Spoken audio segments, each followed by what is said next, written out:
सभापति अत्र एलाकार जनप्रतिनिधि जनाब आमिरुल इस्लाम साहेब एवं तार सहयोगी बृंद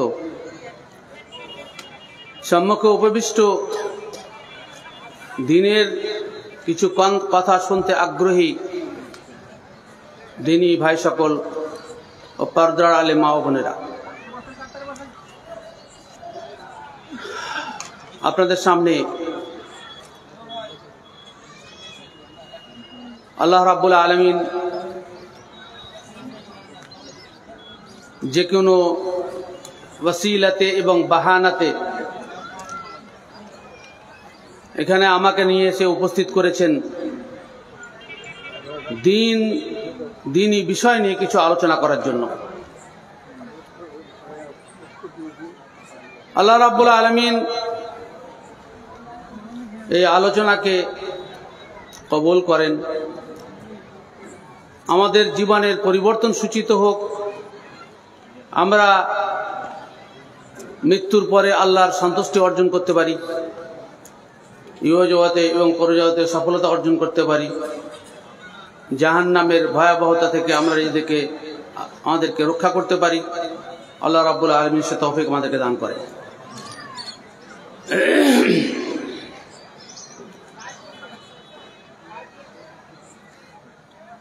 আমি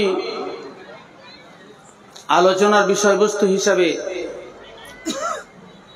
শেখ আনোয়ারুল হক ফয়জী হাফিজাহুল্লাহ ওনার প্রেক্ষিতে নিজের এই মজলিসের জন্য যে বিষয়বস্তু নিয়ে আলোচনা করার জন্য আমি চেয়েছিলাম সেটা নির্ধারিত হয়েছে, সেটা হচ্ছে মুসলিম নেতৃত্বের দায়িত্ব ও কর্তব্য।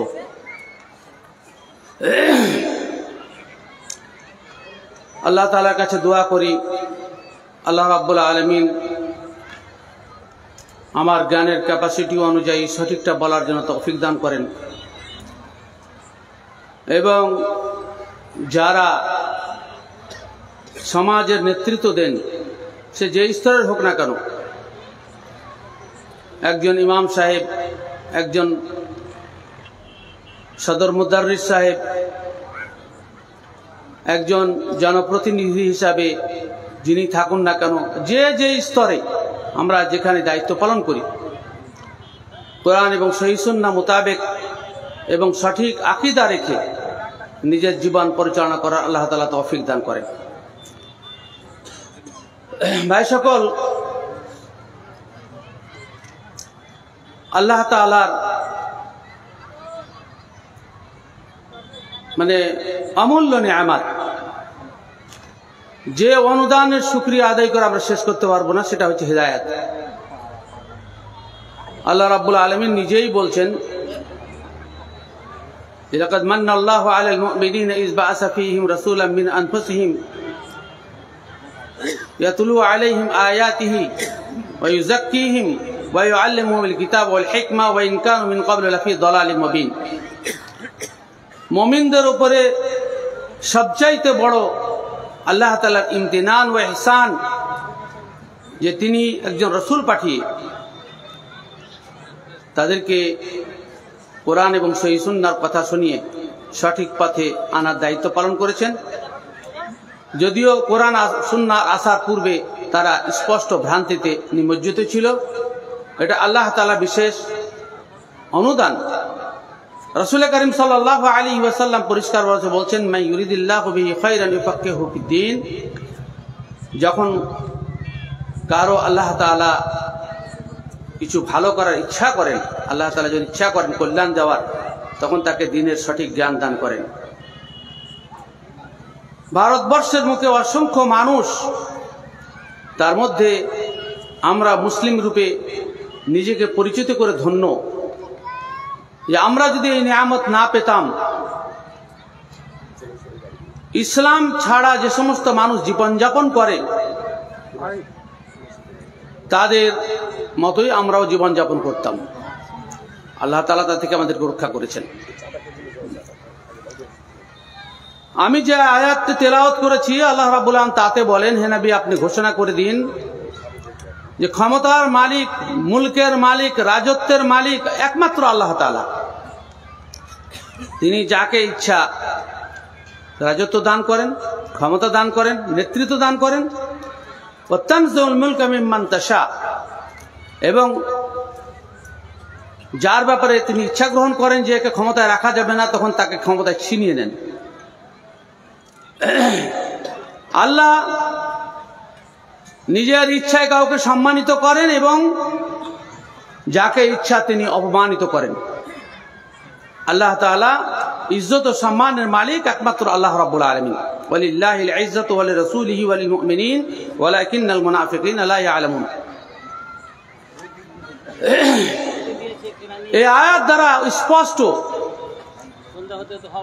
ক্ষমতা চেয়ে পাওয়া যায় না, ক্ষমতা আল্লাহ রাব্বুল আলামিন দান করেন। সে মুসলিম হোক কিংবা অমুসলিম হোক, সে যে স্তরের ক্ষমতায় বসে না কেন আল্লাহ তাকে বসান। আল্লাহ রাব্বুল আলামিন ক্ষমতা বসানোর পিছনে দুই প্রকার উদ্দেশ্য থাকে, মুমিনদেরকে পুরস্কৃত, আর যদি মুমিন ছাড়া অন্য কেউ হন তো তার দ্বারা অপরাধীদেরকে শায়েস্তা করার জন্য আল্লাহ রাব্বুল আলামিন তাদেরকে ক্ষমতায় বসান। সূরা বানী ইসরাঈলে আল্লাহ রাব্বুল আলামিন এ ব্যাপারে বিশেষভাবে ইঙ্গিত প্রদান করেছেন। ক্ষমতা চেয়ে নেওয়া যায় না, ইসলামে ক্ষমতা পরিষ্কার নিষিদ্ধ, ক্ষমতা চাওয়াটা পরিষ্কার নিষিদ্ধ। রাসূল করিম সাল্লাল্লাহু আলাইহি ওয়াসাল্লাম বলেছেন যে লা তাসআলিল ইমারা, ক্ষমতা চেয়েও না। কেননা ফাইন উতিতাহা আন মাসআলাতিন উকিলতা ইলাইহা, তুমি যদি চাওয়ার প্রেক্ষিতে সেটা পাও তো সেটা তোমার জন্য বোঝা হয়ে দাঁড়াবে, তুমি সঠিকভাবে পরিচালনা করতে পারবে না। আর ওয়াইন উতিতাহা মিন গায়রি মাসআলাতিন ওয়াইনতা আলাইহা, তোমার ইচ্ছার বিরুদ্ধে যদি তোমার ক্ষমতা পাও, আল্লাহ রাব্বুল আলামিনের পক্ষ থেকে ফেরেশতা মণ্ডলী তোমাকে সহযোগিতা করেন, আল্লাহর পক্ষ থেকে সাহায্য সহযোগিতা নেমে আসে। ক্ষমতা চাওয়াটা উচিত নয়। মানুষ যদি আল্লাহ যদি ইচ্ছা করেন কাউ মানুষের মাধ্যমে কাউকে আল্লাহ নেতা নির্বাচিত করেন, সেটা আল্লাহ তাআলার ব্যাপার। আমাদের সমাজ এবং সোসাইটিতে অনেক মানুষ আছেন, এই এলাকাও তার ব্যতিক্রম নয়, যারা ক্ষমতা লোভী, ক্ষমতা পাওয়ার জন্য তারা লালায়িত, ক্ষমতা পাওয়ার জন্য সংঘর্ষ করে। মুসলমানদেরকে ক্ষমতায় বসাতে হবে এ নিয়ে যারা ভাবনা করে, তাদেরকে অন্তত পক্ষ সূরা নূরের 55 নম্বর আয়াত তেলাওয়াত করে নেওয়া উচিত। আল্লাহ তাআলা বলেন, ওয়া'দাল্লাহুল লাযীনা আমানু ওয়া আমিলুস সালিহাতি মিনকুম লা ইস্তাখলিফান্নাহুম ফিল আরদ ওয়া লা ইউমাক্কিনান্নাহুম দীনাহুমুল লাযী ইরতাযা লাহুম ওয়া লা ইউবাদদিলান্নাহুম মিন বা'দি খাওফিহিম আমনা ইয়াবুদুনা লা ইউশরিকুনা বিহি শাইয়্যা। আল্লাহ তাআলার অঙ্গীকার যে তিনি যারা প্রকৃত ঈমানদার এবং কোরআন এবং সহিহ সুন্নাহ মোতাবেক ভালো কাজ করে, আল্লাহর ওয়াদা পৃথিবীর প্রতিনিধিত্ব, পৃথিবীর ক্ষমতা আল্লাহ রাব্বুল আলামিন তাদেরকে দান করবেন। যেমন পূর্বের ঈমানদার সাহাবায়ে কিরাম রিজওয়ানুল্লাহি আলাইহিম আজমাইন এবং পরবর্তীদেরকে আল্লাহ তাআলা দান করেছেন। ওয়ালা ইউমাক্কিনান্না দীনাহুমুল লাযী ইরতাযা লাহুম, এবং যে দ্বীন আল্লাহ রাব্বুল আলামিন তাদেরকে পছন্দ করে দিয়েছেন ইসলাম, সেটাকে বাস্তবায়ন করার জন্য আল্লাহ তাআলা ক্ষমতা প্রদান করবেন। ওয়ালা ইউবাদদিলান্নাহুম মিন বা'দি খাওফিহিম আমনা, আল্লাহ রাব্বুল আলামিন ভয়ের পরিবর্তে নিরাপত্তা দান করবেন। শর্ত একটাই, ইয়াবুদুনানি ওয়ালা ইউশরিকুনা বিহি শাইয়্যা, আল্লাহর ইবাদত করবে আর তাতে শিরক থাকবে না, তাওহীদ প্রতিষ্ঠা করবে। আল্লাহ তাআলা স্পষ্ট বলছেন, ওমান কাফারা বা'দা যালিকা ফাউলাইহিকাল ফাসিকুন। এত ঘোষণা পরে কোনো ব্যক্তি যদি এই নীতিকে, আল্লাহর কথাকে, আল্লাহর প্রতিশ্রুতিকে অস্বীকার করে, ভঙ্গ করে, সে নিয়ম মোতাবেক না চলে, তাহলে তারাই প্রকৃত অর্থে ক্ষতিগ্রস্ত, তারাই প্রকৃত অর্থে অস্বীকারী। ব্রাদার ইসলাম,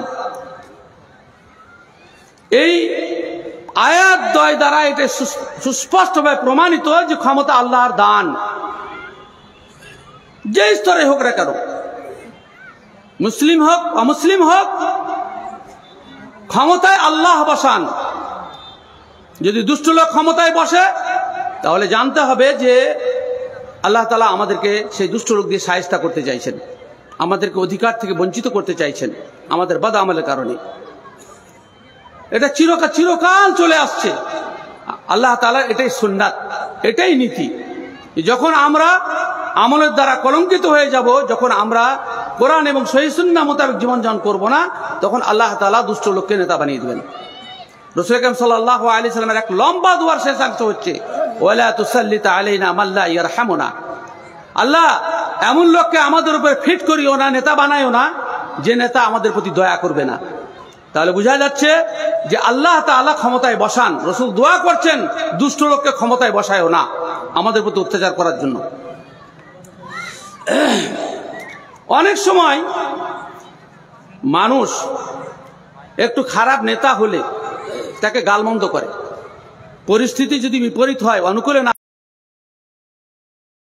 এটা আমরা সকলেই জানি। একটা নেতা যদি একটু খারাপ করে, খারাপ সিদ্ধান্ত নেয়, তা আমরা গালমন্দ করি। কিন্তু রাসূল আকরাম সাল্লাল্লাহু আলাইহি ওয়াসাল্লামের হাদিস আমরা জানি না। রাসূল আকরাম সাল্লাল্লাহু আলাইহি ওয়াসাল্লাম বলতেন লা তাসুব্বুদ দাহার, পরিস্থিতিকে গালি দিও না। যখন যেমন পরিস্থিতি হবে তাকে মানিয়ে নাও, গালি দিও না। আল্লাহ তাআলা বলেন ইন্নামা আনা দাহার, পরিস্থিতির নিয়ামক হচ্ছে আমি। ভালো পরিস্থিতি তৈরি করা, মন্দ পরিস্থিতি তৈরি করা, এটা আমার কাজ। আল আইয়াম ওয়াল লায়ালি লি উজাদ্দিদুহা ওয়া উবলিহা, রাত এবং দিন নতুন এবং পুরাতন করা আমার কাজ। ওয়া আতিবে মুলুক বাদা মুলুক, এবং একটা নেতার পরে অন্য নেতাকে আমি নিয়ে আসি, এক রাজার পরে অন্য রাজাকে নিয়ে আসি। হাদিসে কুদসি, হাদিস হাসান। সুতরাং আমরা স্পষ্ট রূপে এর দ্বারা বুঝতে পারছি যে নেতা আল্লাহ তাআলা নির্বাচন করেন, আর নেতৃত্ব চেয়ে নিয়ে যায় না। নেতা আল্লাহ তাআলা যাকে পছন্দ করেন করেন, আর এটা আল্লাহ রাব্বুল আলামিনের একটা বড় অবদান। রাসূল কারীম সাল্লাল্লাহু আলাইহি ওয়াসাল্লাম বলেন দিনের জন্য দুই প্রকারের গুণ অত্যন্ত খারাপ। একটা মানুষের দিন বিধ্বংসী, তার দিনটাকে ধ্বংস করার জন্য দুই প্রকারের চরিত্র যদি থাকে, এটা সবথেকে বেশি খারাপ। আল্লাহ রাসূল সাল্লাল্লাহু আলাইহি ওয়াসাল্লাম বলেন মা যিবান জায়ান উরসিলা ফি গরামিন বিআফসাদা লাহা মিন হিরসিল মারই লিমালিহি ওয়া শারাফি লিদীনি। দুটো ক্ষুধার্ত বাঘকে যদি একদল ছাগলের মধ্যে ছেড়ে দেওয়া হয়, দুটো ক্ষুধার্ত বাঘ, তাদেরকে চরম খিদে লেগেছে, এমন দুটো ক্ষুধার্ত বাঘকে যদি একদল ছাগলের মধ্যে ছেড়ে দেওয়া হয়, ওই বাঘ দুটো ছাগলের দলের অতটা ক্ষতি করে না, নিজে ক্ষতির শিকার হয় না, যতটা ক্ষতির শিকার করে দুই প্রকার লোক। একটা হচ্ছে যার দুনিয়ার সম্পদের প্রতি লোভ বেশি, আর যার নেতা সাজার ঝুঁক বেশি। তার দিনের জন্য এটা খুব ক্ষতিকর। যে ব্যক্তি নেতৃত্ব নেওয়ার জন্য যে কোনো মূল্যে, যে কোনো চেষ্টাতে নেতা হওয়ার চেষ্টা করে, তার দিন ধ্বংস হওয়ার জন্য এটাই যথেষ্ট। কেননা তার পদকে বাঁচিয়ে রাখার জন্য, তার পজিশনকে বাঁচিয়ে রাখার জন্য সে সর্বাত্মক প্রচেষ্টা করে। এটা আমাদের দেশে নতুন ইতিহাস নয়। বামফ্রন্টের আমলে, বামফ্রন্টের বিদায় লগ্নে, নির্বাচনের পূর্বে মুহূর্তে, বামফ্রন্টের মুখ্য সচেতক, নাম ভুলে গেছি কে ছিলেন, বিমান বসুই ছিলেন, অনিল, যাই হোক, উনি বিধানসভাতে যে বিবৃতি দিয়েছিলেন যে আমাদের 40 বছরে প্রায় 50,000 লোক খুন হয়েছে, 50,000 লোক খুন হয়েছে, তার মধ্যে 45,000 মুসলমান। আমার খুব মনে আছে, সেই পুরাতন যুগের রেকর্ড এবং খবরের কাগজ যদি আপনি উঠান অবশ্যই পাবেন। মুসলমানরা শুধু ক্ষমতা দখলের জন্য লড়াই করেছে একে অপরে, কে নেতা হবে, এখনো সেই ট্র্যাডিশন অব্যাহত। আল্লাহ সাল্লাল্লাহু আলাইহি ওয়াসাল্লাম বলছেন হিংস্র বাঘের থেকেও এরা হিংস্র। যারা সম্পদের পিছনে লোভে, মানে সম্পদের যাদের লোভ বেশি, গরিব মরল না খেয়ে বেঁচে আর কিছু নাই, ও বড় লোক হতে হবে। আল্লাযীনা কাফারু ইয়াতামাত্তাউন ওয়ায়াকুলুনা কামা তাকুলুল আনআম ওয়ান নারু মাসওয়াল্লাহুম। যারা পরকালে অবিশ্বাসী তারা দুনিয়াটাকে ওভাবে উপভোগ করে যেমন জানোয়ার উপভোগ করে। জানোয়ার উপভোগ করে কেমন করে? টাটকা ফসল, গোটা মাঠ ভর্তি আছে, একটা চাষির কত মেহনত এবং অর্থ তাদের ব্যয় হয়।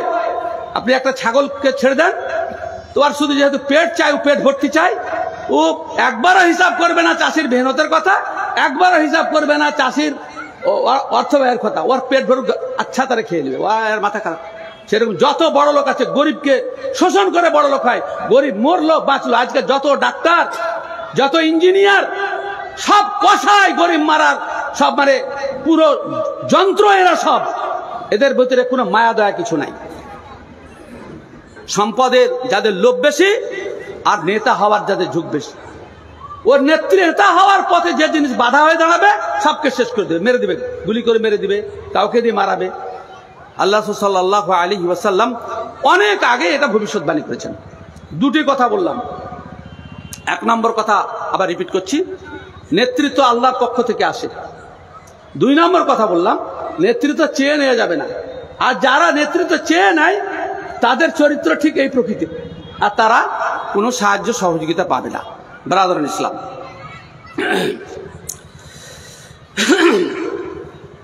সেই মুসলিমের হাদিসে রাসূল আকরাম সাল্লাল্লাহু আলাইহি ওয়াসাল্লাম বলছেন, নেতারা ভালো করে শুনেন, নেতারা ভালো করে শুনেন, যারা যে স্তরের নেতা আছেন ভালো করে শুনেন। আল্লাহ রাসূল সাল্লাল্লাহু আলাইহি ওয়াসাল্লাম বলছেন, আদ-দুনিয়া হুলওয়াতুন খাদিরা আল্লাহু মুস্তাখলিফুকুম মিনহা ফায়ানজুরু কাইফা তা'মালুন ফাত্তাকুদ দুনিয়া ওয়াত্তাকুন নিসা ফাইন্না আউওয়ালা ফিতনাতিন ফি বানি ইসরাঈল কানাত ফিন নিসা। সেই মুসলিমের হাদিস। রাসূল আকরাম সাল্লাল্লাহু আলাইহি ওয়াসাল্লাম বলছেন, দুনিয়া চরম মিষ্টি, এর আকর্ষণ চরম। আর আল্লাহ তোমাদেরকে ওখানে বসিয়েছেন, দুনিয়াকে তোমাদের হাতে কন্ট্রোলে দিয়েছেন এই উদ্দেশ্যে যে তোমরা কেমন কাজ করছো, কেমন আমল করছো। দুনিয়ার আকর্ষণে, অর্থের লোভে নেতৃত্ব পাওয়ার জন্য পৃথিবীতে বিপর্যয় সৃষ্টি করা, এটা আল্লাহ তাআলার প্রদত্ত নিয়ামতের অবমাননা।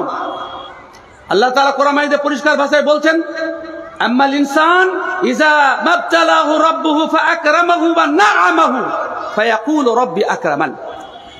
পরীক্ষা করার জন্য আল্লাহ রাব্বুল আলামিন মানুষকে যখন নিয়ামত দান করেন, সম্মান দান করেন, হেড মৌলবি হওয়া, বড় নেতা হওয়া কম ব্যাপার।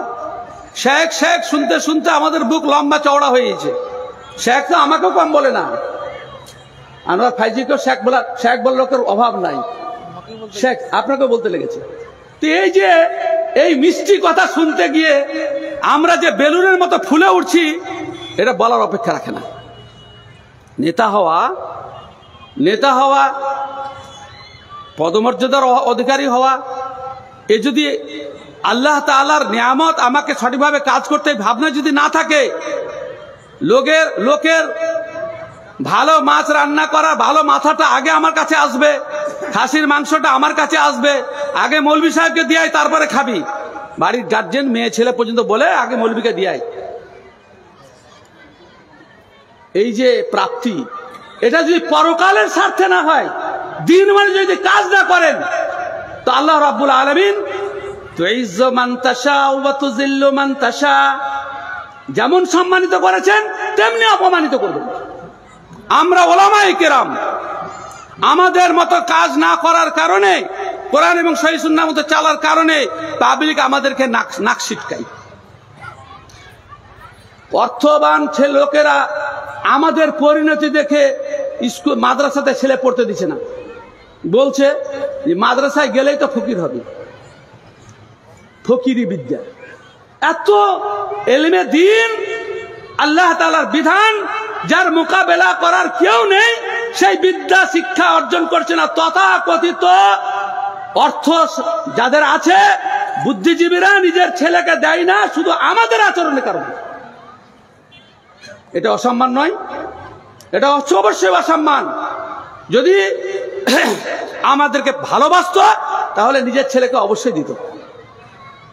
আমাদেরকে অসম্মানই মনে করে। যদি আন্ডা পাওয়াটাই ভাবো যে তোমার সম্মান, সেটা ভালো কথা। তুমি সম্মানিত তখনই হতে যখন তোমার ফলোয়ার হতো, তোমাকে অনুসরণ করে আরো ছেলেদেরকে দিত। আজকে ডাক্তার হওয়ার নেশা কেন? ডাক্তারে গিয়ে পয়সা আছে, তারা প্রমাণ করেছে যেখানে পয়সার জগৎ, সেখানে ডাক্তার করছে সব। আমরা প্রমাণ করতে ব্যর্থ হয়েছি, আলেমেরা জিন হচ্ছে সেরা। আমরা নেতৃত্বের অবমাননা করেছি। হুযায়ফা রাদিয়াল্লাহু তাআলা আনহুর একটা মওকুফ হাদিস মিশকাতের কিতাবুল ইলমের প্রথমেই আছে, সহিহ বুখারী হাদিস। হুযায়ফা রাদিয়াল্লাহু তাআলা বলছেন, ভালো করে শুনেন নেতার দলেরা। হুযায়ফা কি বলছেন, ইয়া মাশারাল কুররা, হে আলেমের দল, হে শিক্ষিত মানুষের দল, ইস্তাকিমু, সোজা হয়ে যাও, ভালো হয়ে চলো। ফাকাত সুবিকতুম সাবকা বা ফাকাত সাবাকতুম সাবকা, মারুফ ও মাজহুল দুটোই পড়া হয়েছে। তোমাদেরকে আল্লাহ তাআলা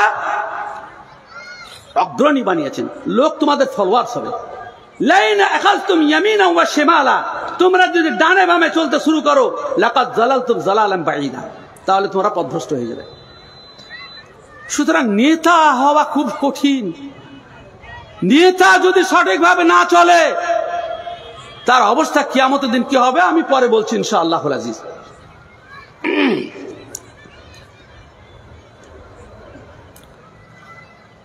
নেতার প্রথম গুণ, চারিত্রিক গুণ তো আছে। প্রথম গুণ একটা মুরসাল হাদিসে, মুরসাল হাদিস তার রাবিগুলোকে সকলেই সিকাত বলেছেন, কিন্তু হাদিসটি মুরসাল। মিশকাতেও এসছে হাদিসটি, এবং অন্যান্য বাইহাকি, আমি বাইহাকির নাম্বার নোট করে নিয়েছি। যাই হোক, নাম্বার বলা আমাদের ভাই আনোয়ার হক ফাইজি বেশ রপ্ত করে ফেলেছেন। ডাক্তার জাকির নায়েকের পরে এই সুন্নাত চালু হয়ে গেছে, তো আমার দ্বারা হয় না। যাই হোক, এটা আমার দুর্বলতা। ধরে ওমর রাদিয়াল্লাহু তাআলা আনহু কি বলেছিলেন জানেন? নিজের গভর্নরদেরকে,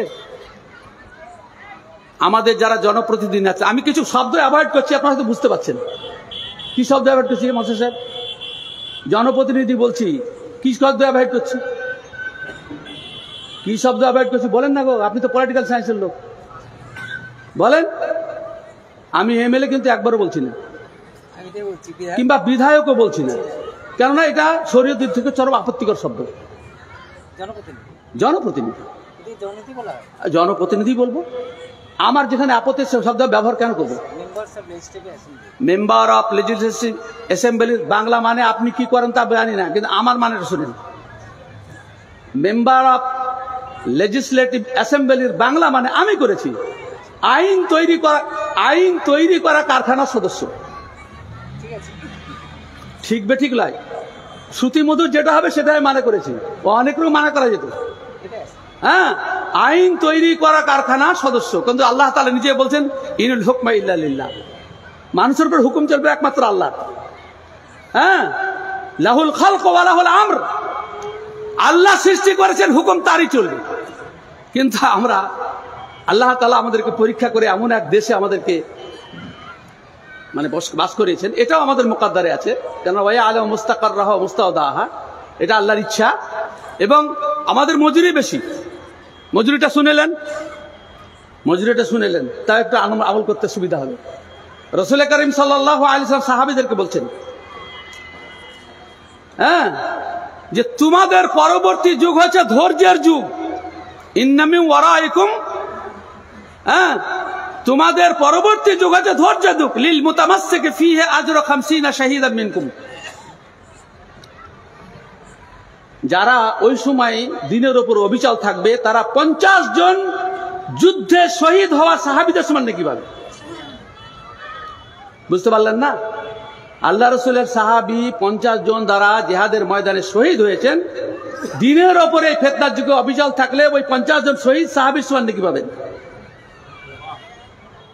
আলহামদুলিল্লাহ, আমরা পরবর্তীতে আসলে মর্যাদা আমাদের অনেক। যত ফিতনা বাড়বে, যত রিস্ক বাড়বে, তত তাতে মজুরি বেশি। যে কাজে যত রিস্ক, তাতে মজুরি তত বেশি। সুতরাং নেতার প্রথম কাজ যেটা হচ্ছে, ইন্না আহাম্মা আমরিকুম ইনদি আস-সালাহ। ওমর রাদিয়াল্লাহু তাআলা গভর্নরদেরকে পাঠানোর সময় যে সমস্ত পরামর্শ দিতেন, এবং তাদের কাজের তালিকা পেশ করতেন।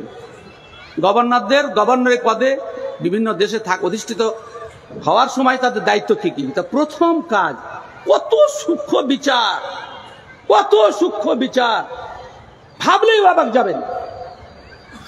তোমরা এই পদে যতদিন থাকবে তোমার সব থেকে গুরুত্ব, আহাম্মা আমেরিকম ইন্ডিয়া সলা, তোমার কাছে আমি কানাই কড়াই বুঝে নিতে চাই তুই প্রকৃত নামাজি কিনা। আমি গোয়েন্দা মারফত খবর নিব যে আমার গভর্নর সঠিক সময়ে নামাজ পড়ে কিনা। বিভিন্ন হাদিসে বিভিন্ন শব্দ ব্যবহৃত হয়েছে। যদি আমি রিপোর্ট পাই যে নামাজে ঢিলা, তাহলে আমি বুঝে নিব যে সব কাজে ঢিলা। হ্যাঁ, সে সব কাজে ঢিলা। ফামান যায়্যাহা ফাহুয়া লিমা সিওয়াহা আযিয়াউ। যে ব্যক্তি সালাতকে সঠিক সময় পড়লো না, নষ্ট করলো, তার অন্যান্য দায়িত্ব নষ্ট করবে, এটা বুঝে নেওয়া হলো। কেমন করে বুঝলেন? যে ব্যক্তি আল্লাহর ভয়ে নামাজ পড়ে না, সে মানুষের ভয়ে অন্য কাজ ঠিক করবে? যে ব্যক্তি আল্লাহর ভয়ে নামাজ পড়ে না, সে মানুষের ভয়ে অন্যান্য দায়িত্ব ঠিকভাবে করবে? অসম্ভব, এটা অসম্ভব। ওমর রাদিয়াল্লাহু তাআলা, আমাদের জনপ্রতিনিধি যারাই আছেন, বিশেষ করে মুসলিম এলাকার, তারা হচ্ছেন মুসলিমের আয়না। অমুসলিমরা তাকেই দেখে বুঝতে চেষ্টা করে যে মুসলমানরা কি প্রকৃতির। যদি কোনো অন্যায় করেন, গোটা মুসলিম জাতির উপর দোষ চাপে যায়। এটা স্বাভাবিক কথা। তাহলে বিরাট দায়িত্ব। একজন আলেম ভুল করলে গোটা আলেম সমাজকে গাল দেয় মানুষ। কত স্পর্শকাতর পদচারণা, প্রত্যেকটা কথার হিসাব করে আমাদেরকে চলতে হবে। ব্রিটিশের রানী দ্বিতীয় এলিজাবেথ সম্পর্কে আমরা পড়েছি। মৌলানা আবু তাহের বর্ধমান নিজের বই লিখেছেন যে খুঁড়িয়ে খুঁড়িয়ে হাঁটছেন, খুঁড়িয়ে খুঁড়িয়ে হাঁটছেন, ছাত্রীরা সব খুঁড়িয়ে খুঁড়িয়ে হাঁটতে শুরু করেছে। হ্যাঁ, তো কি ব্যাপার, তোমরা কেন খুঁড়িয়ে হাঁটছো? বলে আপনি যে খুঁড়িয়ে হাঁটছেন, আমরা ভাবছি নতুন কোন সংস্কৃতি, সেই জন্য আপনাকে অনুসরণ করছি। বলে না, আমার পায়ে কাটা ভুকে গেছিল, সেই জন্য আমি খুঁড়িয়ে হাঁটছি। তোমাদের পায়ে কি কাটা ভুকেছে? তো আমরা নেতারা যদি সঠিক পথে না চলি, ফলোয়ার্সরা অন্ধভাবে তার অপব্যাখ্যা করবে। এ ব্যাপারে হাদিস হয়ে এসছে যে আল্লাহ রাসূল নামাজে জুতো পরে নামাজ পড়ছিলেন। জিবরিল এসে খবর দিলেন যে জুতো তোমার নোংরা লেগে আছে। তো আল্লাহ রাসূল খুলে ফেলে দিলেন। সাহাবীরা পিছন থেকে ভাবলেন তাহলে জুতো পরে নামাজ পড়ার হুকুম প্রত্যাহার করা হয়েছে, সকলে খুলে ফেলে দিলেন নামাজের অবস্থায়। রাসূলুল্লাহ সাল্লাল্লাহু আলাইহি ওয়াসাল্লাম সালাম ফেরার পরে বলছেন, কি ব্যাপার, তোমরা কার জুতা খুলে দিলেন? আল্লাহ রাসূল, আপনি যে খুলেছেন। বলে আমার জুতা তো নোংরা লেগেছিল, জিবরিল এসে বললেন তাই খুলেছি, তোমাদের জুতো কি নোংরা লেগে আছে? নেতাকে কত ফলো করে আপনি চিন্তা করেন, প্রত্যেকটা মানুষ। সুতরাং নেতা একার ভুল নয়, গোটা কমিউনিটির ভুল। যে এলাকার যে নেতা, সে এলাকার বাপ যেমন ছেলেদের জন্য নেতা, মা যেমন বাচ্চা কাচ্চাদের নেতা। হাদিসে স্পষ্ট এসছে, সব ফলো করে বাপকে, মাকে ফলো করে। বাপ মাকে অত্যন্ত ঠিক হতে হবে। আবাওয়ানি ইউহাব্বিদানিহি ওয়া মাজ্জাসানিহি ওয়া নাসরানিহি আও ইশরিকানিহি, হাদিসে স্পষ্ট এসছে। ইহুদি বানায়, খ্রিস্টান বানায়, বেনামাজি বানায়, বাপ বেনামাজি, ছেলে বেনামাজি। অনেক বুড়া বাপ আছে, একটু হেদায়েত পেয়েছে, নামাজ পড়ছে, এবার ছেলে নামাজ পড়ার খুব আফসোস করছে। ছেলেকে বলছে, তো বলছে তুমি তো 60 বছর বয়সে নামাজ ধরেছো, আমার 60 বছর হতে দাও, তখন আমি পড়বো। তোমার তো 60 বছরের অতীত, তো সব বেনামাজির অবস্থায়, তা আমাকে এক্ষুনি কেন বলছো? এখন তো সময় আছে, তোমার স্তরে আমি পৌঁছে তো ঠিক ধরে নেবো নামাজ। তাহলে আপনি কিভাবে যে ছেলেকে বেনামাজি বানাচ্ছেন, কিভাবে ছেলেকে বিপদগামী করছেন, সেটা তো বুঝতেই পারছেন।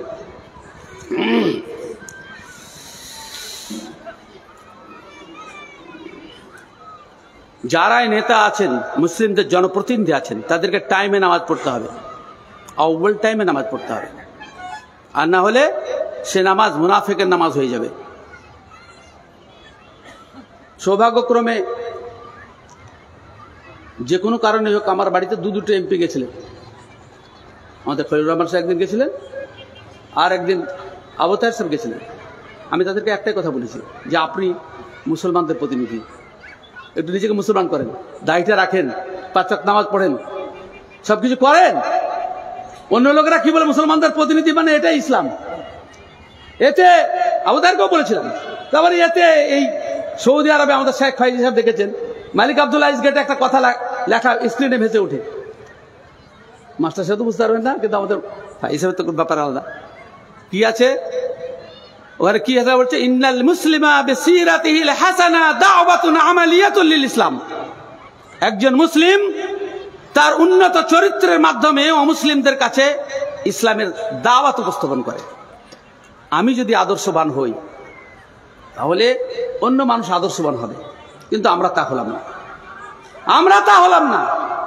কিছু কথা বলার জন্য মনটা খুশখুশ করছে, কিন্তু আমি ব্রেক করছি, খুব ইচ্ছাকৃতই বলছি না ভাই সকল।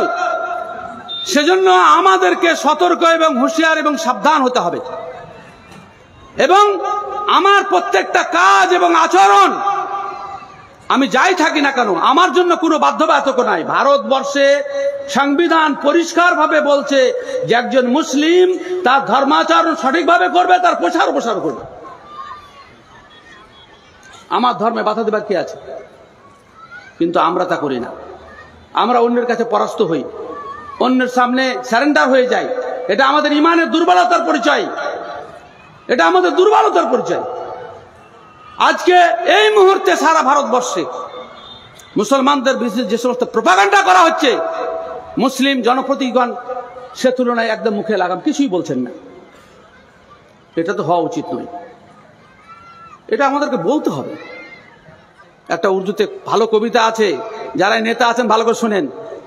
চুপ रहने से छिन जाता है एजाज सुखन, चुप रहने से छिन जाता है एजाज सुखन, जुल्म सहने से जालिम की मदद होती है। তুমি যদি কথা বলা বন্ধ করে দাও তো একদিন তোমার মুখে কথা শেষ হয়ে যাবে, আর কথাই পাবে না তুমি। আর যদি অত্যাচার সহ্য করো তো এতে জালেমের সাহায্য করা হবে, যে অত্যাচারী তাকে সাহায্য করো। প্রতিবাদ তো করতেই হবে, প্রতিবাদের ভাষা আজ যাই হোক পরিস্থিতি অনুযায়ী, মৌন প্রতিবাদও প্রতিবাদ, কিন্তু প্রতিবাদ করতে হবে। আমাদেরকে এ বিষয়ে সজাগ এবং সচেতন হতে হবে। আমরা হুঁশিয়ার হয়ে যাই। অনেক মানুষ গ্রামে গ্রামে খালি 3টা-4টা করে দল তৈরি হয়েছে শুধু নেতা হওয়ার জন্য। ফেতরার মাল কটা বিলি বন্টন করার জন্য নেতার অভাব নাই। মুখে নাই দাড়ি, নামাজ পড়ে না, মাদ্রাসার সভাপতি, সেক্রেটারি, যে দিনের সাথে কোন তার সম্পর্ক নাই, ওকে নেতা হতে হবে। আর রাসূল কারীম সাল্লাল্লাহু আলাইহি ওয়াসাল্লামের ভবিষ্যৎবাণী আপনারা ভালো করে জানেন। আল্লাহ রাসূল সাল্লাল্লাহু আলাইহি ওয়াসাল্লাম বলেছেন, ইজা উসিদাল আমরু ইলা গায়রি আহলিহি ফান্তাযিরিস সাআহ। যখন অযোগ্য লোকের হাতে নেতৃত্ব চলে আসবে তখন কিয়ামতের অপেক্ষা করিও, তখন কিয়ামতের অপেক্ষা করিও। কিয়ামতের অপেক্ষা মানে কিয়ামত চলে আসবে এমনটা নাই। কিয়ামতের পূর্বে যেমন বিপর্যয় সৃষ্টি হয়, অযোগ্য লোক ক্ষমতায় বসে থাকলে সেই রকম সমাজে বিপর্যয় চলতে থাকবে। वाइज़े कौम की वो पुख्ता ख्याली न रही, बरक़े तबई न रही, शोला मकाली न रही, रह गई रस्म आज़ा रूह बेलाली न रही, फलसफा रह गया तलक़ीन गज़ाली न रही, मस्जिद मरसिया खां है कि नमाजी न रहे, यानी वो साहिब औसाफ हिजाजी न रहे। সবই আছে, কিন্তু যে গুণের দরকার এই পদে বসে থাকার জন্য, যে ইকবালের একটা কবিতা, খুব মজার কবিতা আছে, सबक पढ़ फिर सदाकत का अदालत का शुजाअत का, सबक पढ़ फिर सदाकत का अदालत का शुजाअत का, काम लिया जाएगा तुझसे दुनिया की इमामत का। হে মুসলিম, তুমি আবার ন্যায় পরায়ণতার, সত্যবাদিতার এবং বীরত্বের সবক পড়ো, তাহলে তোমার দ্বারা পৃথিবীর নেতৃত্বের কাজ আবার নেওয়া। सबक पढ़ फिर सदाकत का अदालत का शुजाअत का, लिया जाएगा काम तुझसे दुनिया की इमामत का। নেতা হবার শখ থাকলে সততা, ন্যায়পরায়ণতা, আল্লাহর প্রতি ভরসা এবং তাওয়াক্কুল, এটা অত্যন্ত জরুরি। আমরা সেই জিনিসটাকে হারিয়ে ফেলেছি। আর শুনেন, নেতা যাকে তাকে করিয়েন না। সে আপনার সময় শুয়ে এসে আছে নাকি? আল্লাহ রাসূল সাল্লাল্লাহু আলাইহি ওয়াসাল্লামের হাদিস থেকে অনেকে জয়ীফ বলেছেন, কিন্তু বাস্তব সত্য। সাইয়্যিদুল কওমে খাদেমুহুম, যে নেতা সে হচ্ছে সেবক। এখন নেতাদের সেবা করতে করতে পাবলিক হয়রান। নেতা হচ্ছে সেবক, ও খোঁজ নেবে কার বাড়ি নাই, গ্রামে গ্রামে নিজে ঘুরবে কার বাড়ি নাই, কে খেতে পাচ্ছে না। এসব তো গেল কোথায়? কিছুই নেই। উমর রাদিয়াল্লাহু তাআলা আনহু একদিন খোঁজ নিতে গেছেন, বিখ্যাত ঘটনা আপনারা জানেন। উনি একজন নেতা ছিলেন, আমিরুল মুমিনিন। আমিরুল মুমিনিন, আমিরুল মুমিনিন, আমির মানে কি? আল্লাহর আদেশ যিনি কার্যকরী করেন। আমের মানে হচ্ছে নিজের আদেশ দেওয়া, আর আমির মানে অন্যের আদেশে চলা। তিনি ছিলেন আমিরুল মুমিনিন, আল্লাহর গোলামি করতেন। রাতে কোথায় কোন প্রজা কি অবস্থায় আছে খোঁজ নিতে গিয়ে দেখছেন এক বাড়ি থেকে কান্নার সুর, দুধে পানি মিশানোর সুর। মা বলছে বেটিকে দুধে পানি মিশিয়ে দে। বেটি বলছে না, কখনো না, কখনো না। আল্লাহ রাসূল সাল্লাল্লাহু আলাইহি ওয়াসাল্লাম নিষেধ করেছেন। উমর রাদিয়াল্লাহু তাআলা রাষ্ট্রীয় নিষেধ করেছেন। বলে উমর কি এখানে বসে আছে? তোকে পানি মিশিয়ে দুধ মিশা। বলে উমর না থাকলে কি আল্লাহ তো আছে। আর উমর রাদিয়াল্লাহু তাআলা দরজায় দাঁড়িয়ে দাঁড়িয়ে শুনছেন এই সংলাপ। একটা দাগ দিয়ে দিলেন দরজায়। যদিও আমাদের দেশের যুবকরা তো এসব পছন্দ করে না, দিনদার, চামড়া চাই, টাকা চাই, ডিগ্রি চাই।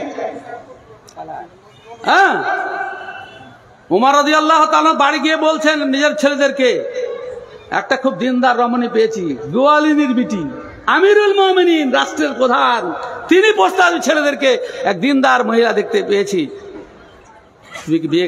কে বিয়ে করবে? আসেম বলে আমি করব। সেই রাতেই বিয়ে পড়ে চলে আসলেন। তার পেট থেকে জন্মগ্রহণ করলেন উম্মে আসিম। উম্মে আসিমের পেট থেকে হ্যাঁ আর একটা বিটি জন্ম করলেন, ওর নাম উম্মে আসিম। তার পেট থেকে জন্মগ্রহণ করলেন উমর বিন আব্দুল আজিজ। এই কেমন নেতা ছিলেন! 2.5 বছর মাত্র শাসন কার্য করেছেন। গভর্নরের বিটিকে বিয়ে করেছিলেন। জনগণের মাল ভোগ করার জন্য যদি নেতা হওয়া যায়, রক্ষা নাই, কিয়ামত দিন সব উগলি উগলে দিতে হবে। ওমর ইবনে আব্দুল আজিজ বিবিকে বলছেন, বিবি, দুটা অপশন, হয় আমার স্বামিত্ব বরণ, আর আমাকে স্বামী হিসাবে গ্রহণ করলে তোমার বাপ বাইতুল মাল থেকে, জনগণের মাল থেকে যে অলঙ্কার তৈরি করে দিত, গোটা অঙ্গে শোভা পাচ্ছে, আমার স্ত্রী হলটা রাখা যাবে না, সব জমা করো। মেয়েদের কাছ থেকে অলঙ্কার কেড়ে নিলে কি অবস্থা হয়? সব অলঙ্কার জমা করলেন বাইতুল মালে। রাগ তো থাকবেই।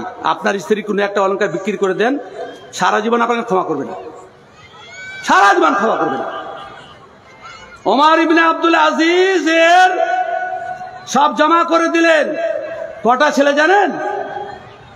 14টা বেটা, কোন বর্ণনা আছে 21টা বেটা, আছে 6টা বিটি। ওমর ইবনে আব্দুল আজিজ একটা দুটা নিয়েই তো তার ছেলেটাকে নিয়ে ব্যস্ত। ওকে যে কোথায় উঠাবে তা আল্লাহ পাক জানে।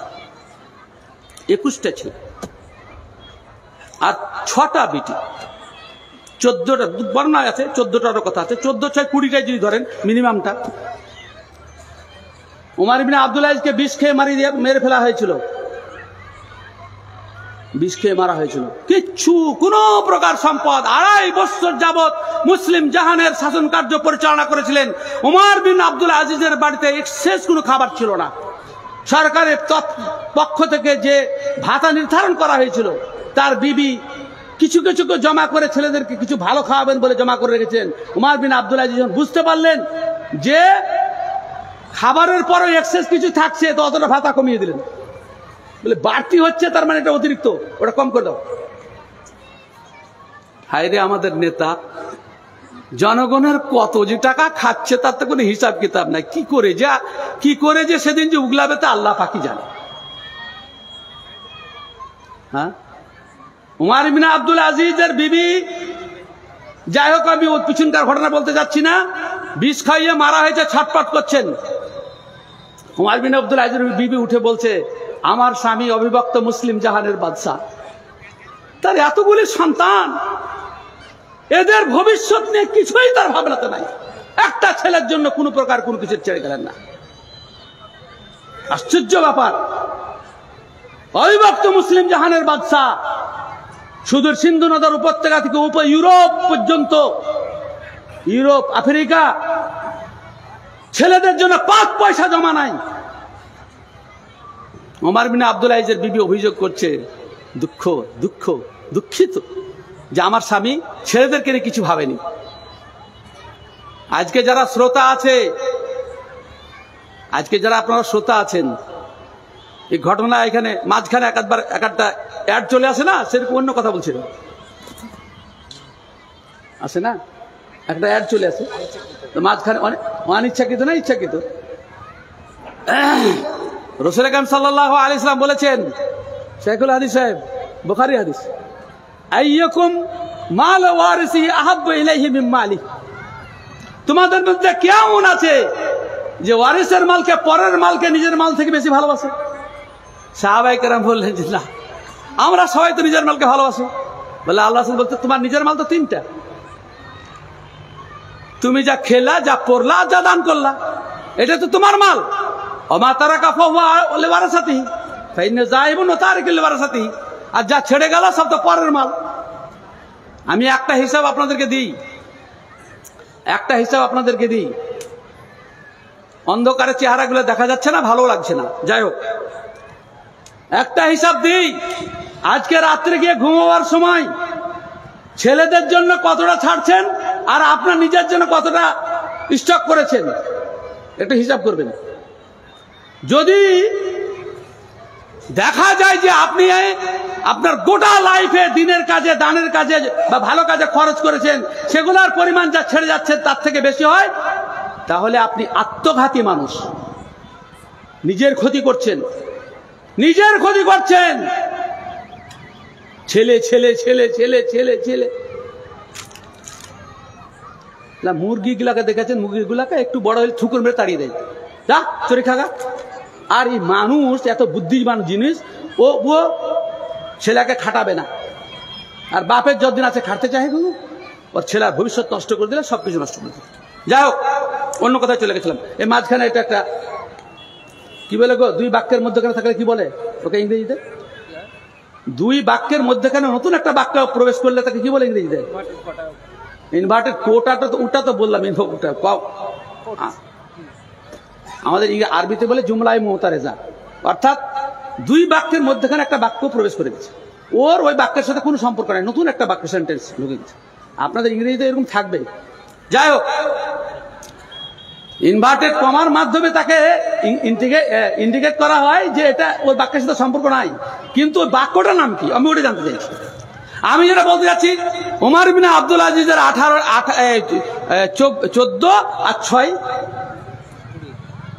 আর 6 20টা সন্তানের জন্য কিছুই ব্যবস্থা করে, এটা বিবির অভিযোগ। ওমর বিন আব্দুল আজিজ বলছেন যে আমার তো অবস্থা শেষ অবস্থা, তো আমাকে একটু উঠিয়ে বসানো হোক। আমি যদি আজ উত্তর না দিয়ে যাই, তো অনাগত ভবিষ্যতের লোকেরা বিবির এই প্রশ্নের উত্তর খুঁজে পাবে না। সুতরাং আমাকে উঠাও, কষ্ট হলেও উঠাও, আমি ওটা উত্তর দিই। বিবিকে কি উত্তর দিচ্ছি জানেন ওমর বিন আব্দুল আজিজ?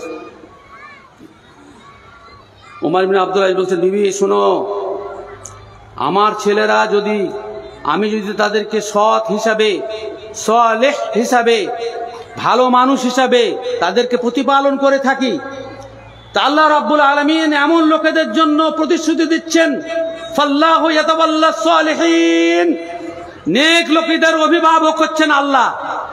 যার হাতে সারা পৃথিবীর সম্পদ, তিনি হচ্ছেন আমার ছেলের অভিভাবক। তাদেরকে আর কোনো অভাব থাকতে পারে?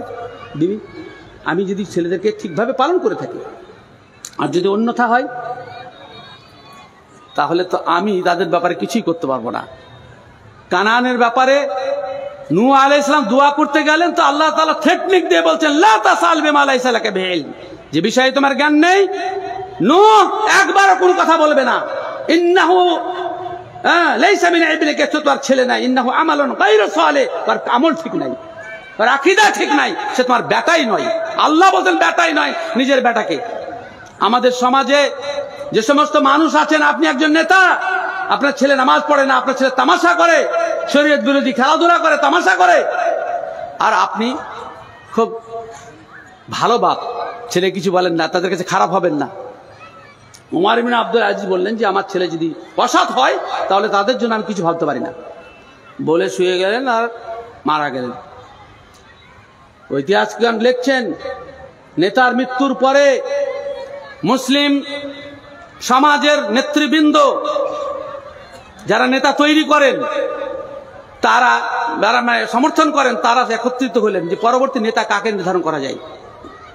উমর ইবনে আব্দুল আজিজের সব ছেলেকটার উপর নজর পড়ল, আর প্রত্যেকটা প্রদেশের এক একজনকে গভর্নর বানিয়ে দেওয়া হলো। গভর্নরের এখন আর খাবারের অভাব থাকে?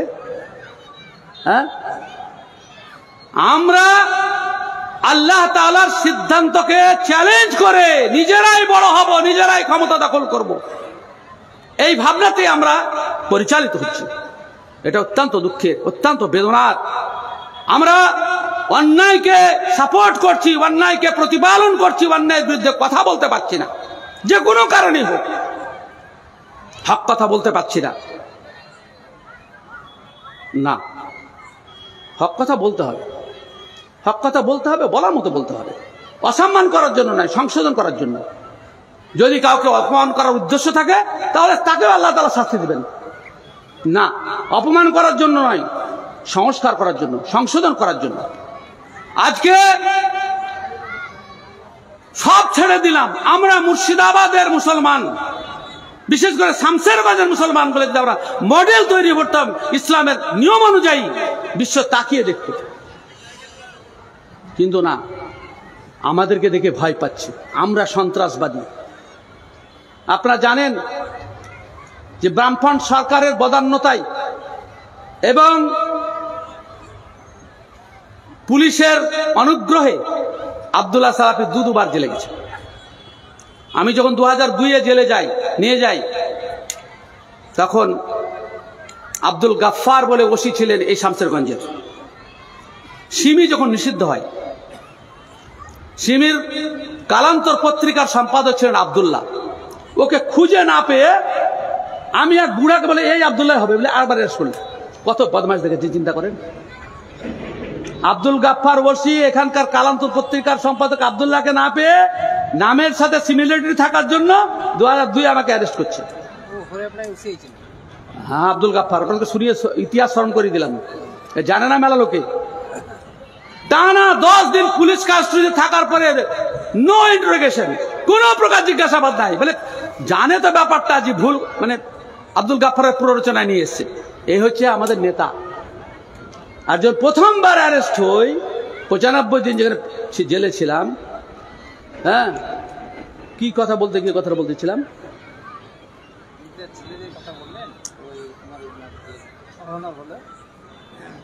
কি প্রসঙ্গে বলছিলাম ভাই, অন্যদিকে চলে গেলাম।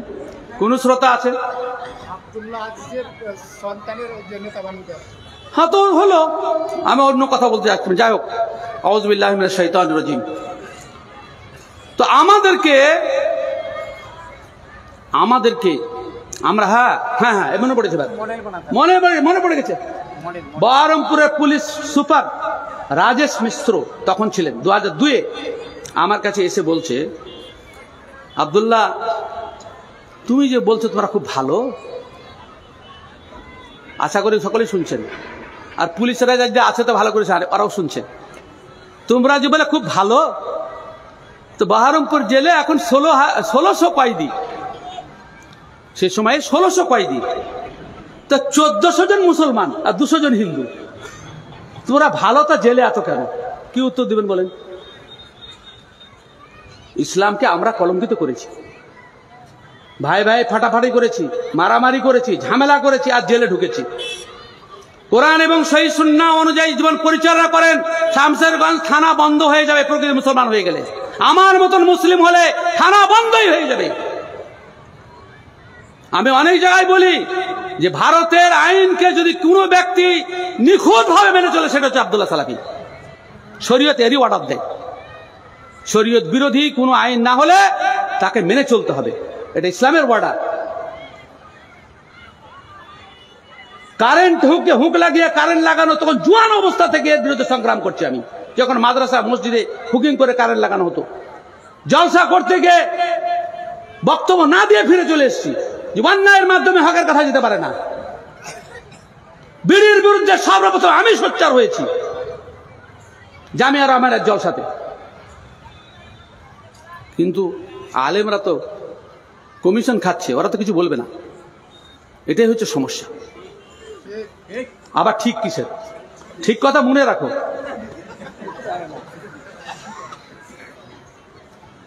এই বাংলাদেশ নয়,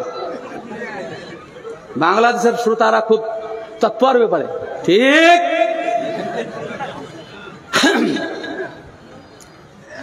যদি এত ঠিক ঠিক তো বাংলাদেশে এত ফাসাদ কেন? ভারতের থেকে আপনারা বাংলাদেশ যারা গেছেন তারা জানেন, আমি গেছি, পাসপোর্ট করে গেছি। ওখানকার নায়ক নায়িকাদের যে পরিমাণ ছবি রিক্সার পাছাতে লাগা থাকে আমাদের ভারতে এক জায়গাতেও নাই। সব রিক্সার পাছাতে উলঙ্গ নায়ক নায়িকাদের ছবি। মুসলিম দেশে, ভারতবর্ষে দেখবেন একটা রিক্সাতে আছে তো করতে পারে। হ্যাঁ, আলহামদুলিল্লাহ ভারত অনেক বেশি ভদ্র। কোন রিক্সাতে কোন গাড়িতে নায়ক নায়িকাদের উলঙ্গ ছবি নাই, আলহামদুলিল্লাহ। এদিক থেকে খুব ভালো। হ্যাঁ, আর ওখানে নৌকাতে রিক্সাতে লাশাইতে যাবেন তো কোন এমন একটা রিক্সা পাবেন না যেখানে নায়িকার বক্ষ উন্মুক্ত অবস্থায় বিরাজ করছে। হ্যাঁ, এই তো আমাদের মানে মুসলিমদের আদর্শ। যাই হোক, উমার ইবনে আব্দুল আজিজের 18টা বেটার গল্প শুনলেন। 14টা বেটা 6টা বিটি, ইখতিলাফ আছে। 21টা বেটার কথাও এসছে বিভিন্ন রওয়ায়েতে। উমার ইবনে আব্দুল আজিজের মজার ঘটনা শুনেন। আর তার আগে আমি একটা ঘটনা বলছি, তাহলে আপনার ঘটনা বুঝতে সুবিধা হবে। সেটা হচ্ছে, আজকাল হরেন মারলে রাস্তা থেকে ছাগল হটে যায়। গাড়িতে হরেন মারছে তো ছাগল হটে, গরু হটে না, মানুষ হটে? মানুষ হটতে চায় না। মানুষকে ফলো করে পৃথিবীর সমস্ত জিনিস ফলো করে। আপনি বদমাশ তো সব জিনিস বদমাশ। উমার ইবনে আব্দুল আজিজ মাত্র 2.5 বছর শাসন কার্য পরিচালনা করেছিলেন। ঐতিহাসিকগণ লিখছেন যে উমার ইবনে আব্দুল আজিজ শাসন আমলে বাঘ এবং ছাগল একই ঘাটে পানি পান করেছে, কেউ কারোর প্রতি আক্রমণ করেনি। কেননা বাদশাহ ছিলেন ন্যায়পরায়ণ, সমস্ত জিনিস তাকে ফলো করত। আপনি সৎ হন, সব মানুষ সৎ হয়ে যাবে, সব জিনিস সৎ হয়ে যাবে। একদিন হঠাৎ করে বাঘ ছাগলের উপর আক্রমণ করলো। রাখালগুলো বলছে, কি ব্যাপার রে, আমাদের দেশের নেতা কি মারা গেছে নাকি? এবং তাকে মেরে ফেলা হয়েছে। আক্রমণ করছে মানে মেরে ফেলা হয়েছে। টাইমটাকে নোট করলো। নোট করার পরে শহরে গিয়ে খোঁজ নিচ্ছে যে আমাদের বাদশার খবর কি, ওনাকে বিষ খাইয়ে মেরে ফেলে হয়েছে। তাহলে 2.5 বছর যাবৎ বাঘ ও ছাগলে এক ঘাটে পানি পান করে, যেহেতু নেতা সৎ ছিলেন, কেউ কারোর প্রতি আক্রমণ করেনি। যখন জুলুম শুরু হলো, ওখানেও জুলুম শুরু হয়ে গেল। নিজে ভালো হন, বহিনের হক দিবেন না, মা বাপের অধিকার দিবেন না, প্রতিবেশীকে সম্মান করবেন না, পকেটে মার, লুটতারাজ, হারামখোরি, বেঈমানি, তা আপনি এর থেকে ভালো পরিবেশ থেকে পাবেন? আপনাদেরকে যে হাদিসটা শোনাবার কথা বলছিলাম, নেতা যারা যে স্তরে আছেন, মা বাপ থেকে শুরু করে যে স্তরে আছেন, মাদ্রাসার হেড মৌলভী সাহেব, আপনি বললেন না যে আমাকে দেখে বলছে, খবরদার কথা বলবেন না। আপনি কথা ভাবেন না যে আপনাকে দেখে বলছি, আমি আমভাবে বলছি। কিন্তু ভাই, আমার নিয়তে আপনার দিকে একটুকু নাই না। মানুষ তো শয়তানকে বলতে পারে যে আমাকে লক্ষ্য করে বলছে, সেজন্য আমি আগে ক্লিয়ার বলছি, আমার নিয়তের ভেতরে কোনো প্রকার জটিলতা নেই। আপনাকে লক্ষ্য করে বলছি না, আমভাবে বলছি। আমাদের বন্ধু মানুষ, যারাই নেতা, রাসূল কারীম সাল্লাল্লাহু আলাইহি ওয়াসাল্লাম বলছেন, সহিহ বুখারীর হাদিস এবং অন্যান্য সমস্ত হাদিস গ্রন্থে হাদিসটা এসেছে, মা মিন আবদিন ইস্তারআহু আল্লাহু রাইয়াতান, এটা বুখারী হাদিসে পর্যন্ত। আর অন্য হাদিস আছে, কালিলাতান কানাত আও কাসীরাতান ফালাম ইয়াহুতহা বিনাসিহাতিন ইল্লা লাম ইয়াজিদ রাইহাতাল জান্নাহ। যে কোনো মানুষ তার অধীনে আল্লাহ রাব্বুল আলামিন কিছু অনুগামী দিয়েছেন। যে কোনো মানুষ, অল্প হোক কিংবা বেশি হোক, যে যেমন ব্যক্তি তাকে তেমন দিয়েছে। মাঠে যদি 5টা রাখাল থাকে, তার মধ্যে একজন হেড থাকে। আমরা তো গরু চড়িয়েছি, দীর্ঘদিন গরু চড়িয়েছি। ক্লাস 6-এ পড়া পর্যন্ত ঘুরে চড়িয়েছি, দূরে দূরে চলে যেতাম। তখন কি জঙ্গল, তার আনন্দটা কি! ফিরিয়ে দাও আমার শৈশব, অনেকে বলে না, ফিরিয়ে দাও আমার শৈশব। তখনকার আনন্দ, এখনকার এই টেকনিক্যাল যুগে, যান্ত্রিক যুগে সে আনন্দের কোনো মূল্য নেই। শুধু ভু ভা মাস্তানি, বিড়ি ছেলে দেখলেই মোটরসাইকেল একটু জোরে, এই কোনো আনন্দ হলো নাকি? শালীনতা নাই, ভদ্রতা নাই, কোনো কিছু নাই, এগুলো কোনো আনন্দ হলো?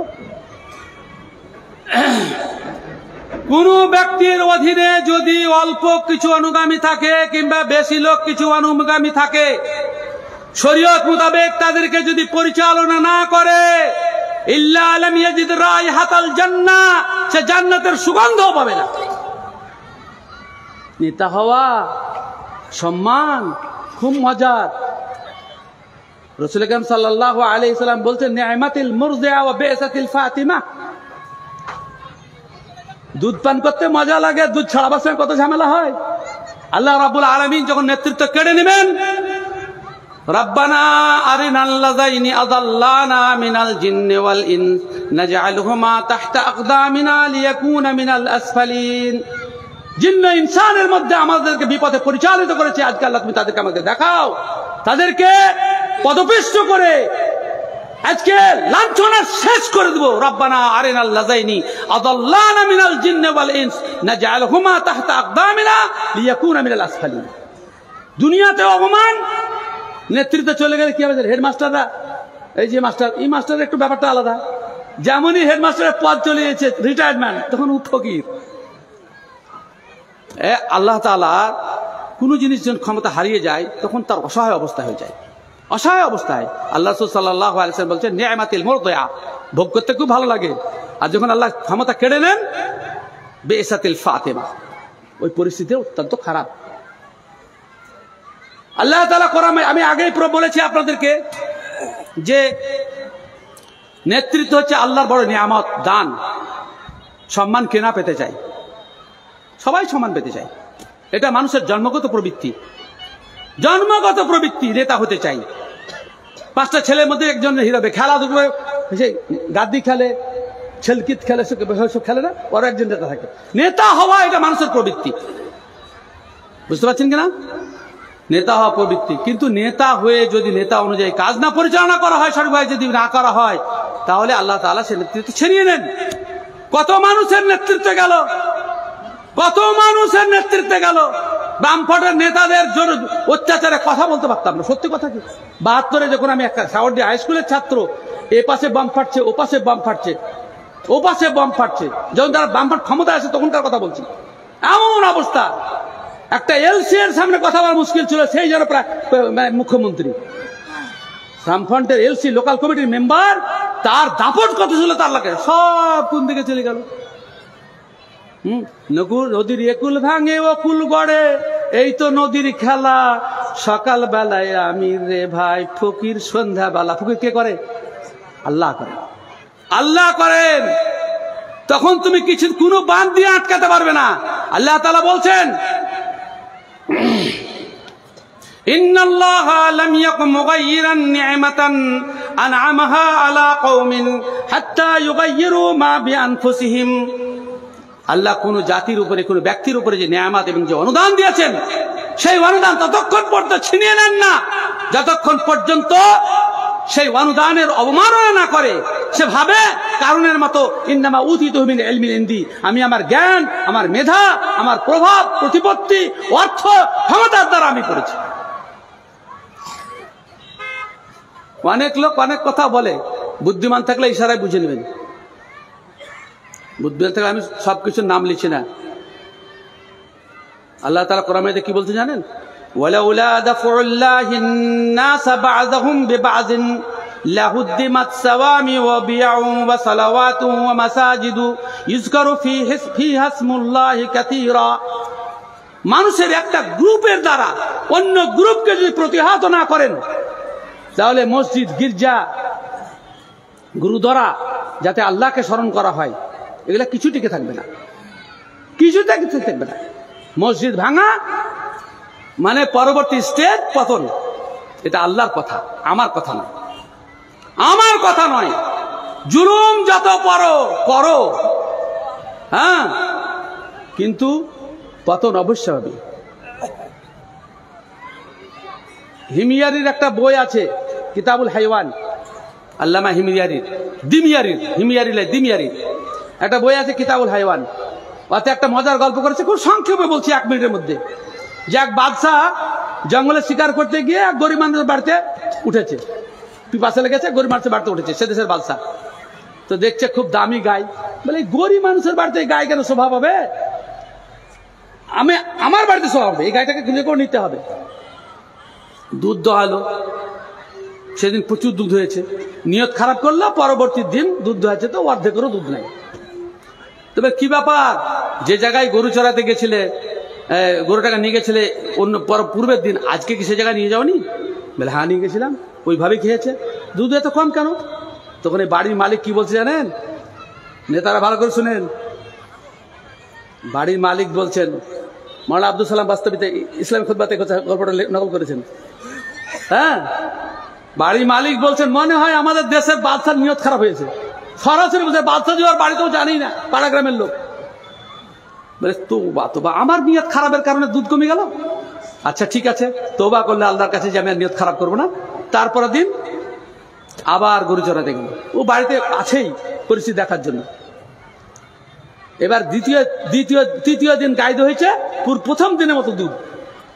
তখন ওই বাদশাহ মন্তব্য করেছিল, ইসলামী খুতবাতে লিখেছেন মাওলানা আব্দুল সালাম বাস্তবী, ইন্নাল মুলকা ইয়াবকা মাল কুফর ওয়ালা ইয়াবকা মা'আজ যুলম। দেশে যদি আল্লাহর পূজা না হয়, অর্চনা না হয়, তাও দেশ টিকতে পারে, কিন্তু পরস্পরের অধিকার যদি হরণ করে, জুলুম করে, হিংসা বিদ্বেষ করে, তাহলে অটোমেটিক বরকত কমে যাবে। সব আমার চাই এই ভাবনা নয়, সকলকে নিয়ে মিলেমিশে খাই, এটা হবে নেতার গুণ ইনশাআল্লাহুল আজিজ। সময় বোধহয় শেষের দিকে, এই জলসা সম্পর্কে দুটা কথা না বললে আব্দুল্লাহ সালাফের পেট তো অন্যরকম করছে, দুটা কথা বলতেই হবে। খারাপ কথা নয়, ভালো কথা।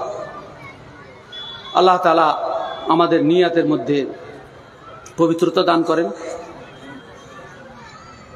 তার আগে সহিহ মুসলিমের একটা হাদিস শুনেন, আর হাসান বাসারির একটা কথা শুনেন, পরবর্তী কথা বলবো বলে আমার বক্তব্য শেষ করবো ইনশাআল্লাহ। আল্লাহ তাআলা হাদিসে কুদসিতে বলছেন যে, মান আমিলা আমালান আশরাকা ফীহি মাই গায়রি তারাকতুহু ওয়া শিরকাহু ওয়া আনা মিনহু বারিয়ুন। কেউ যদি কোনো কাজ করে আর আমি ছাড়া অন্য কোনো যদি উদ্দেশ্য থাকে, তাহলে আমি তার কর্মকে প্রত্যাখ্যান করে তাকেও প্রত্যাখ্যান করে দিই, ওয়া আনা মিনহু বারিয়ুন। আর জুনায়েদ বাগদাদির মূল্যবান কথা শুনে, খুব মূল্যবান কথা উনি বলছেন, আলেমরাও শুনেন, সাধারণ মানুষও শুনেন। ওয়ালাউ আন্না আবদান আতা বিফতিকারি আদম ওয়া জাহদ আইয়ুবা ওয়া যুহদ ঈসা ওয়া ইতাআত ইয়াহইয়া ওয়া ইস্তিকামাত ইদ্রিস ওয়া বুদ্দিল খলিল ওয়া খুলুকিল হাবিব ওয়া কানা ফি কলবিহি যাররাতুন লিগায়রি আল্লাহি তাআলা ফালাইসা লিল্লাহি হাজা। এত লম্বা ইবারতের মানে খালি আমি সামারি করছি। আদম আলাইহিস সালাম থেকে শুরু করে নবীনা মুহাম্মদ সাল্লাল্লাহু আলাইহি ওয়াসাল্লাম পর্যন্ত যত নবী এসেছেন, প্রত্যেক নবী বিশেষ বিশেষ মানে গুণের আধার ছিলেন, গুণের অধিকারী ছিলেন। এই সমস্ত গুণ যদি কোনো মানুষ নিজের মধ্যে একত্রিত করে নেয়, একটা মানুষ আদমের মতো এবং পরবর্তী নবীদের মতো যত গুণ ছিল সবকে জমা করে নিয়েছে, নবী সাল্লাল্লাহু আলাইহি ওয়াসাল্লামের মতো গুণ জমা করে নিয়েছে, একটা মানুষ এত ভালো হয়ে গেছে। কিন্তু ওয়া কানা ফি কলবিহি যাররাতুন লিগায়রিল্লাহি তাআলা, অনুপরিমাণ পরিমাণ যদি আল্লাহ ব্যতীত অন্যের সন্তোষের জন্য কাজ করে থাকে, এত ভালো আমের ফালাইসা লিল্লাহি হাজা, আল্লাহর কোনো দরকার নেই, আল্লাহর কোনো প্রয়োজন নেই। উর্দুতে একটা প্রবাদ আছে যে হাতি কে দাঁত চাবানে কে और দেখানে কে। হাতির দাঁত দু প্রকারের, একটা বাহিরে আসে সব দেখার জন্য, আর ভিতরে এসে চাবার জন্য। এই সমস্ত দিনই সভা যত হচ্ছে, নিয়াতের গোলযোগের জন্য সমাজ সঠিকভাবে উপকৃত হতে পারছে না। উদ্দেশ্যের কথা আল্লাহ তাআলা ভালো জানেন, আমি কারোর উদ্দেশ্য নিয়াত নিয়ে হামলা করতে চাই না, কিন্তু এই সমস্ত দিনই সভা দিনের জন্যই হতে হবে, আল্লাহর সন্তুষ্টির জন্যই হতে হবে, এবং সেটা প্রমাণ করবে আমার অবশিষ্ট জীবন। আমি যদি আবার গানের সাথে, আমি যদি অন্য ফিতনার সাথে, আমি যদি আবার কিছুর সাথে সকলকে রাজি করার জন্য কাজ করি, তাহলে কিন্তু এই দিনই কাজে কোনো নেকি পাওয়া যাবে না। কোনো নাকি পাওয়া যাবে না। একটা লোক দাড়ি একটু একটু করে রেখেছে, তাকে বলছে দাড়িটা বাড়া কেন ভাই? দাড়ি তো রেখেছি। অমুসলিমদের কাছে যায় তখন বলে ভাই দাড়ি চাঁচি তো বাটে কিন্তু একটু বড় হয়ে গেছে, ওদেরকে রাজি করে দিল। আর মুসলমানদের কাছে এসে বলছে ভাই দাড়ি তো রেখে দিয়েছে এখন তো আস্তে আস্তে বড় হয়েছে, মানে এদেরকেও রাজি করছে ওদেরকেও রাজি করছে। তো একটা কথা আছে, রাজি রহে রহমান ভি রাজি রহে শয়তান ভি। এই মুমিনের কাজ হতে পারে না। মুমিন শুধু আল্লাহর সন্তুষ্টি কামনা করবে। কোরআন এবং সহিহ সুন্নাতে যেখানে বাধা আছে মুমিন সেখানে পা দিবে না। বল ইন্না সালাতি ওয়া নুসুকি ওয়া মাহইয়ায়া ওয়া মামাতি লিল্লাহি রাব্বিল আলামিন লা শারীকা লাহু ওয়া বিযালিকা উমিরতু ওয়া আনা মিনাল মুসলিমিন। আমার জন্ম, আমার মৃত্যু, আমার কুরবানি, আমার জন্ম থেকে মৃত্যু পর্যন্ত যত কাজ হবে আল্লাহ রাব্বুল আলামিন আইন পড়ে এই ব্যাপারে কাউর কোনো শরীক নেই। আল্লাহ তাআলা নিয়াতের মধ্যে যদি কোনো ত্রুটি থাকে সেটার জন্য আল্লাহ তাআলা বদল করে দেন। হ্যাঁ, আমরা তওবা করি, ইস্তেগফার করি এবং ভবিষ্যতের জন্য সিদ্ধান্ত গ্রহণ করি যে আমরা ভালো ছড়া নাই কিছু করব না, অন্যায় কিছু করব না। আর একটা কথা মনে রাখি, সেই বুখারী হাদিসের ভাবার্থটা শোনাচ্ছি। সারা পৃথিবীর সমস্ত মানুষ যদি বিস্তীর্ণ এক ময়দানে একত্রিত হয়ে কোনো ব্যক্তিকে দেবার কিছু সিদ্ধান্ত গ্রহণ করে আর আল্লাহ যদি বলেন আমি দেব না, দিতে পারবে না। আর সারা পৃথিবীর মানুষ অনুরূপ ময়দানে যদি একত্রিত হয়ে কোনো ব্যক্তিকে না দেবার সিদ্ধান্ত গ্রহণ করে আর আল্লাহ যদি বলে দেব, ওকে আটকাতে পারবে না। সুতরাং আমার নেতা হওয়ার ফাইসালা যদি আকাশের উপরে থাকে, দুনিয়ার কোন শক্তি বাধা দেবার নাই। কোন কৌশলে কোন রাস্তা অবলম্বন করে আল্লাহ তাআলা আমাকে নেতা বানাবি, আমি আল্লাহর প্রতি তাওয়াক্কুল রাখি, আল্লাহর প্রতি ভরসা রাখি। আমার পথ চলে যাওয়ার জন্য বেনামাজিকে, হারামখোরকে, বেঈমানকে, মাস্তানকে তোষণ করে আমি নেতা হব, এ নীতি আমার নয়। ইব্রাহিম আলাইহিস সালামে আমাদের হচ্ছেন আদি পিতা আদম। আল্লাহ তাআলা কোরআন মাজিদে তাকে অনুসরণ করতে বলেন। তিনি কি বলেছিলেন? ওয়াজআলনা লিল মুত্তাকিনা ইমামা। আল্লাহ ভীরু লোকেদের নেতা বানা আমাকে। দুষ্ট লোকেদের নেতা হয়ে কি হবে? আল্লাহ ভীরুদের নেতা আমরা হই। হ্যাঁ, রব্বানা ওয়াজআলনা মুসলিমাইন লাকা ওয়া মিন যুররিয়াতিনা উম্মাতান মুসলিমাতান লাক ওয়া আরিনা মানাসিকানা ওয়া তুব আলাইনা ইন্নাকা আনতাত তাওয়াবুর রহিম। সন্তানাদি বাপকেও দোয়া করতে হবে আমার অযোগ্য ছেলে যেন না হয়। হাঁক পাক করে খেলে গিয়ে বিবির কাছে শুয়ে বাচ্চা হয়ে গেলে সে বাচ্চা ভালো হবে না। তো প্রস্তুতি থাকতে হবে, পরবর্তী প্রজন্ম আল্লাহর ইবাদতকারী হবে। মনের পরিচ্ছন্নতা, সিদ্ধান্তের পরিপক্কতা, আল্লাহকে সন্তুষ্ট করার মানসিকতা নিয়ে সহবাস করতে হবে, তবেই আপনার বিবির পেট থেকে যে বাচ্চাটা আসবে সে ভালো হবে। আগে থেকে নিয়াতটাকে ঠিক করতে হবে আমাদেরকে। যাই হোক, আল্লাহ তাআলা ইচ্ছা ছিল এসেছিলাম। কবির ভাষায় একটা কথা বলি, अंदाज़े बयां गरचे बहुत शौक नहीं है, अंदाज़े बयां गरचे बहुत शौक नहीं है, शायद के तेरे दिल में उतर जाए मेरी बात। বাচন ভঙ্গি যদিও উন্নত মানের নয়, কিন্তু এই আলোচনার মাধ্যমে কোনো এক ব্যক্তির অন্তর যদি পরিবর্তন হয়ে যায়, সঠিক সিদ্ধান্তে নিতে যদি সে সক্ষম হয়, তাহলে আমার এই পরিশ্রম, এই কথা খরচ, এই মেহনত ইনশাআল্লাহ সার্থক হবে। আমি সকলের জন্য দোয়া করি, বিশেষ করে আমাদের জনপ্রতিনিধি জনাব আমিরুল ইসলাম সাহেবকে সবাইয়ের জন্য দোয়া করি। আল্লাহ রাব্বুল আলামিন তাকে মুসলিমদের জন্য খাঁটি নেতা বানিয়ে দেন, তার মধ্যে তাকে আল্লাহ তাআলা দিনদার বানিয়ে দেন।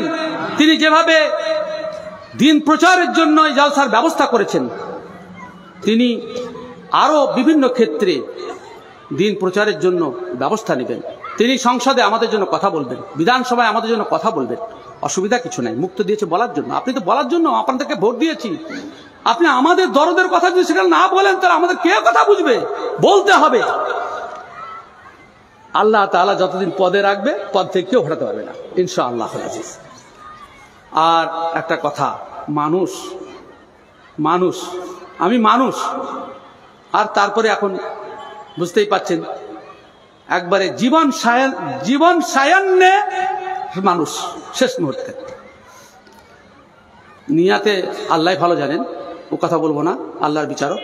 তবে যে কথাগুলো বললাম কাউকে কষ্ট দেওয়ার জন্য বলিনি। এরপরেও যদি কেউ দুঃখ পেয়ে থাকেন কিংবা তথ্যের যদি কোনো ভুল থাকে সংশোধন করে দিবেন, এবং যারা কেউ যদি দুঃখ পেয়ে থাকেন অন্তর থেকে ক্ষমা করে দিবেন। আমি সকলকে ক্ষমা করে দিচ্ছি।